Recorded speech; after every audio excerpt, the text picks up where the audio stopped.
Bismillahirrahmanirrahim. Assalamualaikum warahmatullahi wabarakatuh. Perkenalkan, saya Pipin Sopiah dari Prodi Pendidikan Guru Sekolah Dasar Fakultas Keguruan dan Ilmu Pendidikan Universitas Muhammadiyah Tasikmalaya. Video kali ini saya akan membahas tentang prinsip ajaran Islam dalam ilmu pendidikan. Video ini dibuat untuk memenuhi salah satu tugas mata kuliah Al-Islam dan Kemuhammadiyahan 3. Selamat menyaksikan. Ilmu pendidikan dalam perspektif Islam. Dalam kehidupan manusia, pendidikan sangatlah penting guna membawa manusia mendapatkan kebahagiaan dunia dan akhirat. Islam memandang pendidikan sangatlah penting bagi manusia, karena sesungguhnya dengan pendidikan, manusia akan mampu menyadari fitrahnya sebagai makhluk ciptaan Allah. Manusia sebagai orang yang berusaha menyadari fitrahnya dan berusaha untuk mengembangkan potensi dirinya dalam dunia pendidikan dinamakan peserta didik. Dan dalam Islam, peserta didik adalah orang yang mulia di hadapan Allah dan mempunyai keutamaan, yaitu terhindar dari kutukan Allah, menempati posisi terbaik dan dihargai dan disanjung oleh malaikat dan dilindungi dengan sayapnya. Penerapan ilmu pendidikan berbasis sunatullah dan qadarullah.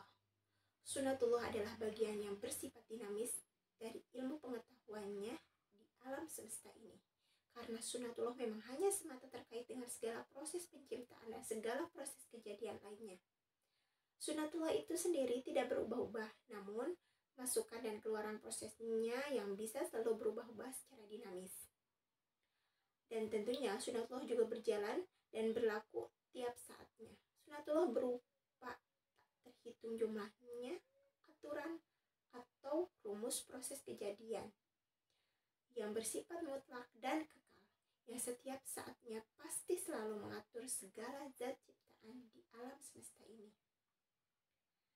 Sedangkan takdir atau qadarullah adalah perkara yang telah diketahui dan ditentukan oleh Allah Subhanahu wa Ta'ala dan telah dituliskan oleh al-qalam pena dari segala sesuatu yang akan terjadi hingga akhir zaman. Kedudukan ilmu pengetahuan dalam Islam menempati kedudukan tinggi, di mana Al-Quran memandang orang yang beriman dan berilmu pengetahuan berada pada posisi yang tinggi dan mulia, dan juga ditegaskan dalam hadis-hadis Nabi yang memuat anjuran dan dorongan untuk menuntut ilmu. Hal ini juga ditegaskan dalam beberapa ayat dan hadis Rasulullah sebagai berikut. Niscaya Allah akan meninggikan orang-orang yang beriman di antaramu dan orang-orang yang diberi ilmu pengetahuan beberapa derajat, dan Allah Maha mengetahui apa yang kamu kerjakan. Quran Surat Al-Mujadilah ayat 11. Rasulullah SAW pun memerintahkan para orang tua agar mendidik anak-anaknya dengan sebaik mungkin. Didiklah anak-anakmu karena mereka itu diciptakan buat menghadapi zaman yang sama sekali lain dari zamanmu kini. Al-Hadis Nabi SAW. Menuntut ilmu itu diwajibkan bagi setiap muslim. Sesungguhnya Allah mencintai para penuntut ilmu. Ayat ini menguraikan bagaimana kedudukan dari setiap orang umat manusia yang memiliki tingkat keimanan yang tinggi, yang dibarengi dengan penguasaan terhadap ilmu pengetahuan. Tidak akan beriman seseorang jika tidak memiliki pengetahuan, dan sesungguhnya pengetahuan itu akan melahirkan kemadharatan jika tidak dibarengi dengan kadar keimanan yang baik.